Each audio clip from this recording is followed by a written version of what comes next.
देखो पिछले दिन हमने क्या पढ़ा था, एक धारावाही चालक तार है, इससे आई धारा जा रहा नहीं, किधर की ओर, ऊपर की ओर। इसमें स्मॉल एलिमेंट एगो लिया डीएल है, इससे आर दूरी पर एक बिंदु पी है, तो यहाँ इसके कारण चुंबकीय क्षेत्र उत्पन्न होगा।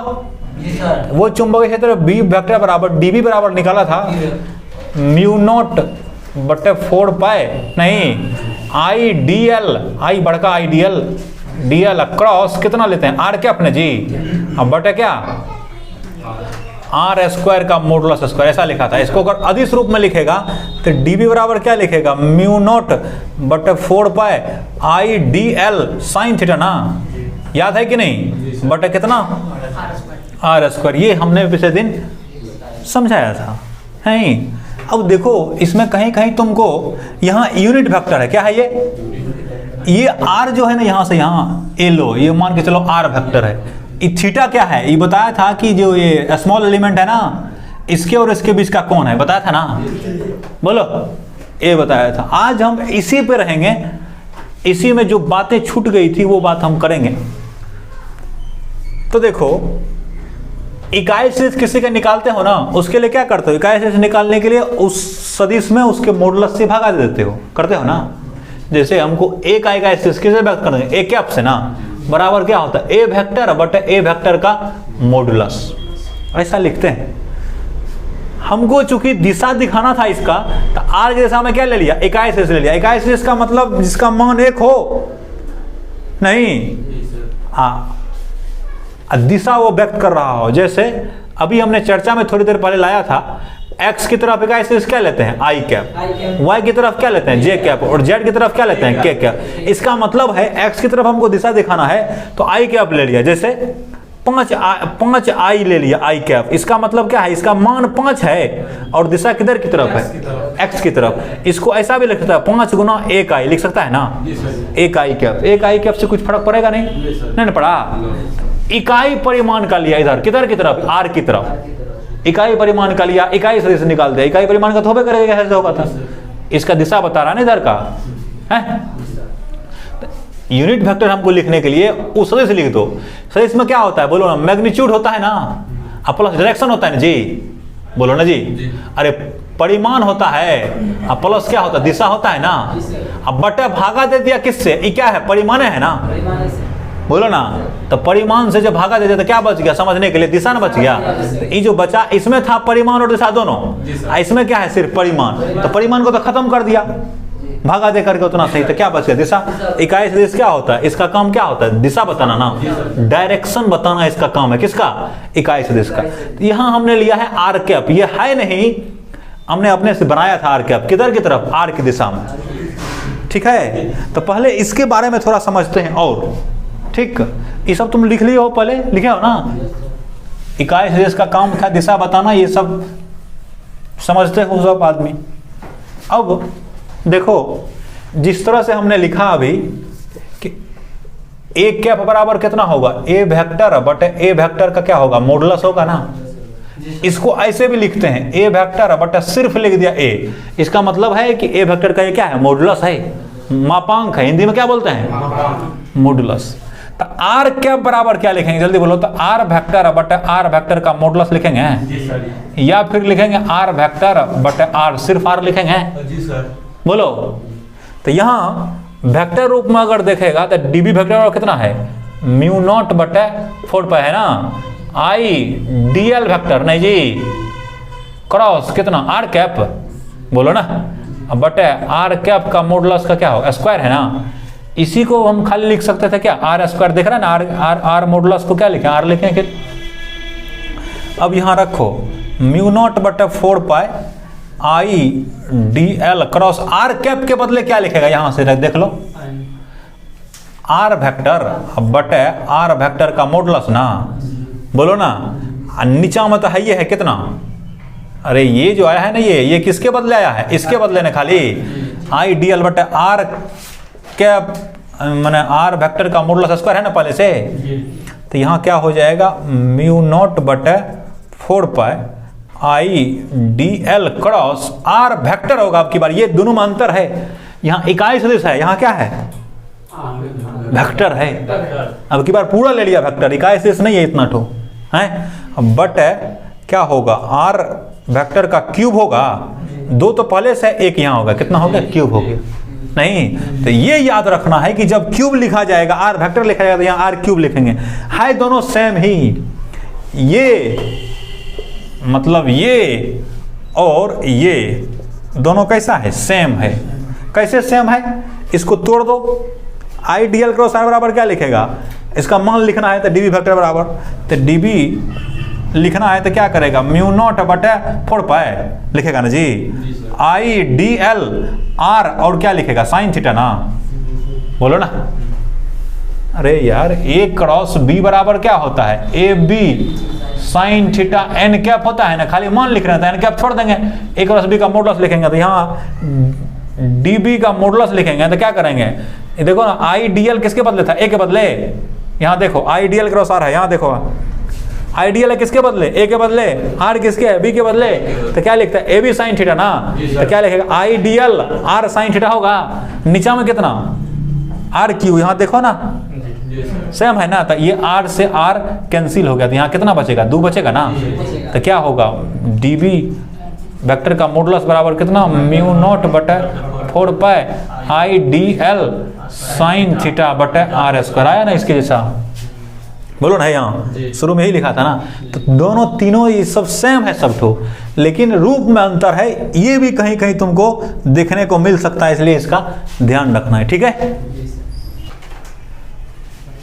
सुनो, अब यहां हमको ये डीबी क्या है, बोलो चुंबकीय क्षेत्र है ना, तो चुंबकीय क्षेत्र होगा तो चुंबकीय बल हम निकाल पाएंगे नहीं, तो पहले हमको डीबी का दिशा पता करना है। देखो दोनों व्यंजक हमने लिख के रखा है, छोड़ दिया है उसको वैसे ही जैसे लिखा था ना उस समय, वैसे ही छोड़ दिया है। अगर हमको डीबी माने चुंबकीय क्षेत्र डीबी की दिशा ज्ञात करनी हो, नहीं इंग्लिश में क्या लिखेगा, डायरेक्शन ऑफ डीबी वेक्टर, नहीं जी डायरेक्शन ऑफ डीबी वेक्टर कैसे निकालेगा, तो देखो डीबी में जो है ना ये वेक्टर है नहीं है, या फिर ये क्या है वेक्टर, वेक्टर गुणन है ये तो हमको इसका दिशा निकालने के लिए क्या करना पड़ेगा, बोलो आइडियल अक्रॉस आर का दिशा ज्ञात करना पड़ेगा, नहीं है इसका दिशा ज्ञात करने के लिए क्या करना पड़ेगा, आर का दिशा, आइडियल क्रॉस आर का दिशा ज्ञात करना पड़ेगा। नहीं, इसके लिए हम 2-3 नियम है। पहला हम लगाते हैं स्क्रू नियम। क्या नियम, स्क्रू नियम में क्या करते हैं, स्क्रू को आइडियल से आर की तरफ घुमाते हैं, किधर से, आइडियल से आर की तरफ, तो जिधर स्क्रू के गति की दिशा होगी ना उसी को क्या कहते हैं, बी का दिशा कह देंगे। जैसे कहने का मतलब एक बार इसे समझ लो, ये है ए वेक्टर, ये है क्या बी वेक्टर, ये दोनों के बीच का कोण थीटा है, ये हमको ए क्रॉस बी का दिशा ज्ञात करना है, तो स्क्रू नियम से ज्ञात करना है ए क्रॉस बी का, तो हम जैसे यहाँ आइडियल क्रॉस आर है, तो ए से बी की तरफ जाएंगे, नट जो नट समझते हैं ना, नट जो हम लोग घुमाते हैं, पेचकस समझते हैं ना, पेचकस वही पेंच का नियम बोलते हैं इसको, तो ए से बी की तरफ घुमाना है, तो ऐसे घुमाना है, ऐसे ऐसे, तो बताओ ऐसे जो घुमाएगा तो नट लगेगा, अंदर जाएगा कि बाहर आएगा, अंदर जाएगा ना, तो यहाँ पे ए क्रॉस बी की दिशा क्या होगा, बोलो भीतर की ओर होगा ना, ए और बी से लंबवत और किधर की ओर, भीतर की ओर, इसी को हमने ऐसे करके व्यक्त करते हैं कि एक्स करके, याद होगा। अब बी क्रॉस ए करेगा तब यहाँ देखो, तो बी क्रॉस ए करेगा ना, तो ऐसे नहीं घुमाएगा, ऐसे ऐसे जो घुमाएगा तो क्या होगा, बाहर आ जाएगा ना, इसका दिशा क्या होगा, बाहर। तो आइडियल क्रॉस आर कैसे कैसे है, उस आधार पर तय होगा कि चुंबकीय क्षेत्र का दिशा किधर किधर है।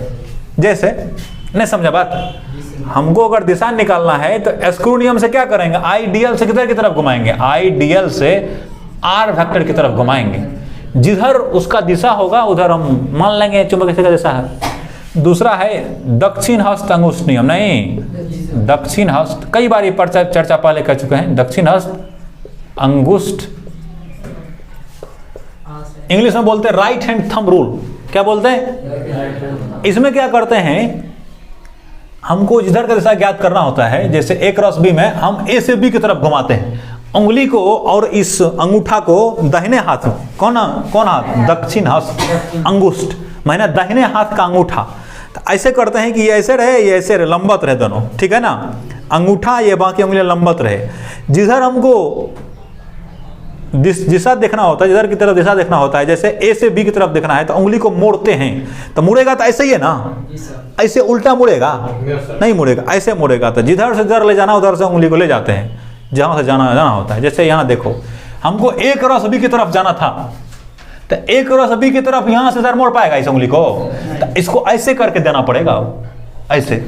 ए है या बी है, अंगूठा किधर गया, अंदर, अंदर निकल गया।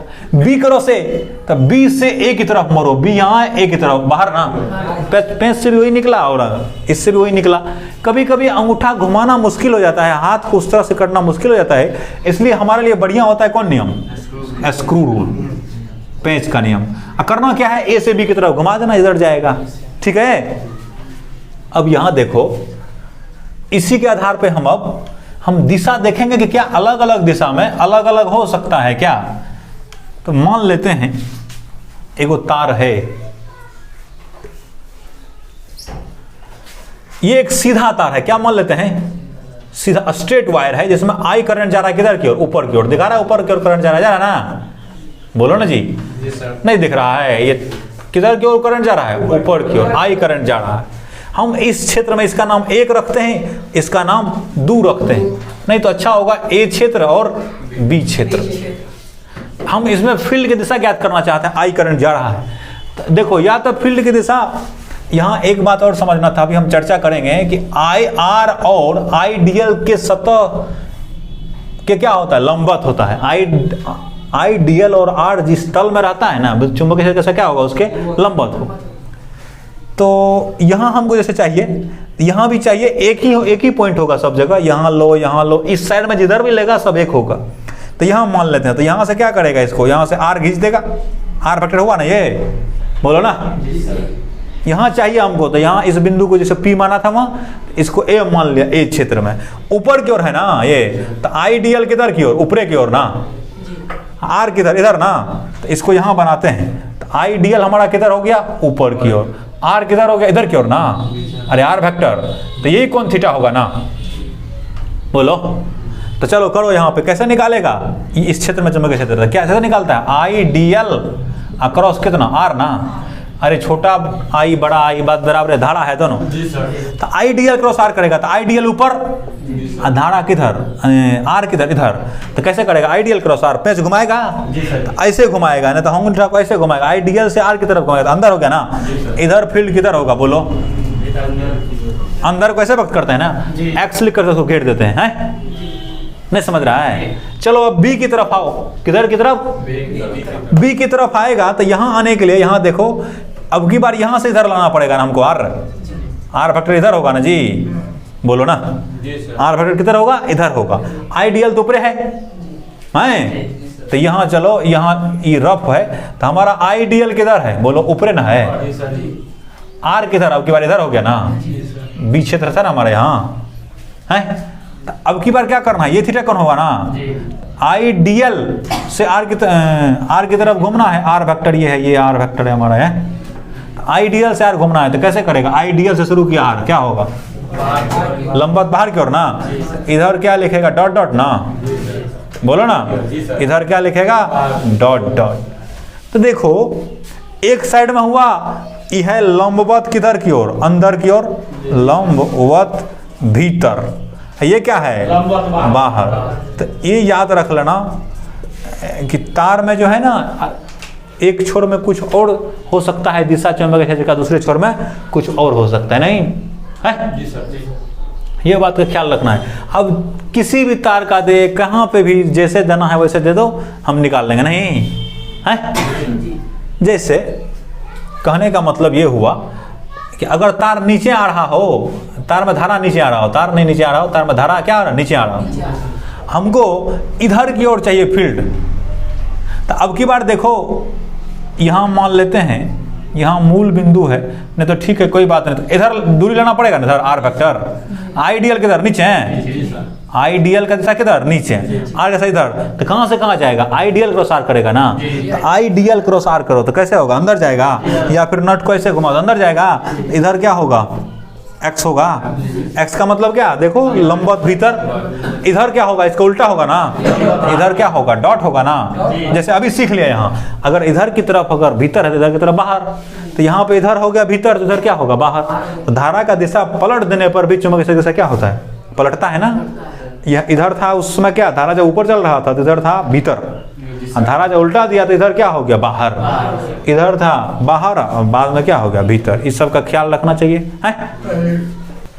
देखो अब हमको इसके कुछ महत्वपूर्ण विशेषता को पढ़ लेना है। किसका किसका बायोट सावर्थ नियम। वैसे तो ढेरी हो सकते हैं, लेकिन हम जो महत्वपूर्ण इंपॉर्टेंट बोल रहे हैं ना वो देखते हैं। तो पहले डीबी वेक्टर बराबर क्या देखा था, म्यू नॉट बटे 4 पाई नहीं I D L across R न जी, बटे कितना आर क्यू। जब क्रॉस आर लिखेंगे तो आर क्यू। तो देखो ये डीबी की दिशा है ना, आइडियल ये वेक्टर है, आइडियल वेक्टर गुणनफल है ना, ये सदिश गुणनफल है। इसका मतलब होता है कि डीबी का दिशा क्या होगा, आइडियल और आर के क्या हो, लंबवत होगा। तो पहला पॉइंट क्या है कि डीबी की दिशा ना, डीबी वेक्टर की दिशा माने चुंबकीय क्षेत्र की दिशा क्या होता है, बोलो आइडियल, माने सीधा सा बोलो ना, तल के क्या होता है, लंबवत होता है ना, तल के लंबवत, माने जिस तल में आइडियल और आर है ना उसका क्या होता है, लंबवत होता है। पहली बात नहीं है। दूसरा पॉइंट ये है कि यदि थीटा बराबर 0 डिग्री हो, इसका मतलब क्या, यहां देखो इसका मतलब समझो, ऊपर जा रहा है धारा, आई ऊपर जा रहा है ना, डीएल ऊपर हुआ, यहाँ है पी, यहाँ जो बिंदु पी है ये ना थीटा था, ये इसको हमने बढ़ा दिया, सीधा तार लेना पड़ेगा इसके लिए। क्या लेना पड़ेगा, सीधा तार। एगो सीधा सा तार लो, स्ट्रेट वायर लो, सीधा ऊपर जा रहा आई करंट है, ये है पी पॉइंट, यहाँ ये ना आर होगा जी, इधर की ओर क्या होगा आर वेक्टर, ऊपर की ओर क्या होगा आइडियल वेक्टर होगा ऊपर की ओर, बोलो। अब ये कौन हमारा थीटा है ना, इसको हम थीटा को 0 करना चाहते थे, इसको कहाँ लाना पड़ेगा, यहाँ ना, बोलो ना। यदि थीटा 0 हो अर्थात इसका मतलब हो गया, अर्थात सीधे धारावाही चालक, सीधे धारावाही चालक के किसी बिंदु पर, नहीं जी किसी बिंदु पर है ना, किसी बिंदु पर, बिंदु P हो, बिंदु क्या हो P जो है ना, किसी बिंदु पर चल गया तो dB देखो तो क्या होगा, तो dB बराबर होता है म्यू नॉट बटे 4 पाई आइडियल साइन थीटा ना, अब बटा कितना आर स्क्वायर। अरे वो लिखेगा तो वो लिख दो, आइडियल क्रॉस क्या लिखेगा आर क्रॉस ना जी, तब क्या लिखेगा यहाँ आर क्यों ना लिखना पड़ेगा है। एक बार और बढ़ जाएगा तो म्यू नॉट बटे 4 पाई आइडियल आर साइन थीटा ना, बटा कितना आर क्यू, कट जाएगा यहाँ स्क्वायर से, तो साइन कितना डिग्री 0 डिग्री ना, साइन कितना डिग्री 0 डिग्री। तो यहाँ क्या लिखेगा डीबी बराबर, यहाँ वेक्टर है, यहाँ मैग्नीट्यूड लिखेंगे तो खाली स्केलर हो गया, डीबी बराबर क्या लिखेगा म्यू नॉट बटे 4 पाई आइडियल गुना कितना 0, तो ये कितना हो गया बोलो 0 हो गया। तो क्या समझा, किसी सीधे धारावाही चालक के अक्ष पे जो है ना किसी बिंदु पर चुंबकीय क्षेत्र क्या होता है, शून्य होता है नहीं है जी सर। तो क्या लिखा, इसका निष्कर्ष क्या निकला, सीधे धारावाही चालक तार, धारावाही चालक तार के किसी बिंदु पर नहीं, किसी बिंदु पर चुंबकीय क्षेत्र कितना होगा, चुंबकीय क्षेत्र शून्य होता है। ये एक तरह से स्पेशल केस भी है, थीटा 0 डिग्री 90 डिग्री 180 डिग्री। अच्छा देखो तो 180 होगा तो क्या होगा, तो यहाँ देखो 0 है तो यहाँ ना मान लो 0, 180 होगा तो साइन 180 में भी कितना होता है 0 वे होता है। तो थीटा बराबर 0 डिग्री पर या कितना पर 180 डिग्री, दोनों पर क्या होगा 0 वे होगा। 0 पे भी इसी तार पे आ जाएगा, यहाँ से 180 घुमाएगा तो इधर आ जाएगा उस तार पे, क्या आ गया उसी तार पे ना। तो सीधा याद रखना है किसी सीधा धारावाही चालक तार के कारण उसके उसी तार पर नहीं, उसके अक्ष पर चुंबकीय क्षेत्र कितना होता है? शून्य होता है। 360 कौन होगा? थोड़े 0 से 180 ना वेक्टर के बीच का कौन होता है? 180 तक कौन होता है? 360 नहीं होता है। तीसरा पॉइंट ये है, जब थीटा बराबर कितना डिग्री? 90 डिग्री। तो देखो ना यहां से क्या होगा, तो डीबी बराबर म्यू नॉट अब बटे कितना होगा? 4 pi I D l. Sign कितना होगा आपकी बार? 90 डिग्री होगा जी। साइन थीटा है तो साइन कितना डिग्री? 1 होगा। अब बटे कितना? आर स्क्वायर, तो इसका मान 1 होगा। तो ये हो जाएगा म्यू नॉट बटे 4 पाई आई डी एल बटे कितना होगा? आर स्क्वायर होगा। डीबी बराबर नहीं, ये इसका मैक्सिमम मान है। क्या है? मैक्सिमम मान इतना ही हो सकता है। ठीक है, मैक्सिमम मान कितना होगा? म्यू नॉट बटे 4 pi I D l R square. रुक जाओ, अब देखो तुम में से कोई ये सोच सकता है कैसा हमने कैसे कह दिया। तो डीबी बराबर होता है म्यू नॉट बटा, पिछले दिन का याद करो, 4 pi I D l sine theta बटा कितना? R square. ऐसा लिखा था। देखो अगर सारे चीज को कांस्टेंट रख दिया जाए तो एगो थीटा है जिसके कारण वेरी करेगा, नहीं करेगा? थीटा है जिसके कारण अलग अलग हो सकता है। तो थीटा नहीं, साइन थीटा। कौन थीटा? अरे आई को फिक्स कर दिया, डीएल फिक्स होगा हमारा, आर फिक्स हो गया था। अब तो पर भी चेंज हो सकता है चुंबकीय क्षेत्र। कैसे? थीटा को बदल देने से है। तो साइन थीटा, अगर इसको डीबी को क्या करना है? तुमको मैक्सिमम करना है। क्या करना है? मैक्सिमम करना है। तो इसका मतलब साइन थीटा को क्या करना पड़ेगा? बोलो ना, मैक्सिमम करना पड़ेगा। साइन थीटा को क्या करना पड़ेगा? साइन थीटा मैक्सिमम कितना पे होता है? 90 डिग्री पे है। साइन 0 0 हो गया, साइन 90 हो गया 1, साइन 180 फिर 0 हो गया। तो 0 से 180 के बीच में अगर ग्राफ खींचते हो तो ऐसे ना आता है जी, ऐसे ना आता है। तो ये हमारा 90 है, ये वाला 90, ये कितना? 180। तो सबसे महत्तम कहाँ? साइन 90 पे ना। तो साइन मैक्सिमम कब होता है? बोलो ना, जब थीटा बराबर कितना डिग्री होता है? 90 डिग्री। इसलिए लिखा है यहाँ पर, जब थीटा बराबर कितना डिग्री होगा? 90 डिग्री होगा ना, तो डीबी क्या होगा? बोलो ना, चुंबकीय क्षेत्र उस समय मैक्सिमम होगा, क्योंकि साइन थीटा वहां पर क्या होता है? मैक्सिमम होता है। साइन थीटा मैक्सिमम होगा तो चुंबकीय क्षेत्र कैसा हो? मैक्सिमम हो जाए। चुंबकीय क्षेत्र का मैक्सिमम मान ये होगा, कितना पे होगा? 90 डिग्री कोण पर। मतलब सीधा अगर ऐसे रहे, तार ऐसे है, ऊपर की ओर धारा जा रहा है, तो सीधा यहाँ पे रहेगा ना, यहाँ पे ये कितना डिग्री है? 90 डिग्री है ना। बोलो ना, आर वेक्टर कितना है? 90 डिग्री। अब की बार जो है ना, चुंबकीय क्षेत्र कैसा होगा? सबसे अधिक होगा। नहीं, 90 डिग्री पे है ना, इधर भी रहेगा, सीधा होना चाहिए बिल्कुल 90 डिग्री पे, तब जाके महत्तम होगा। ठीक है।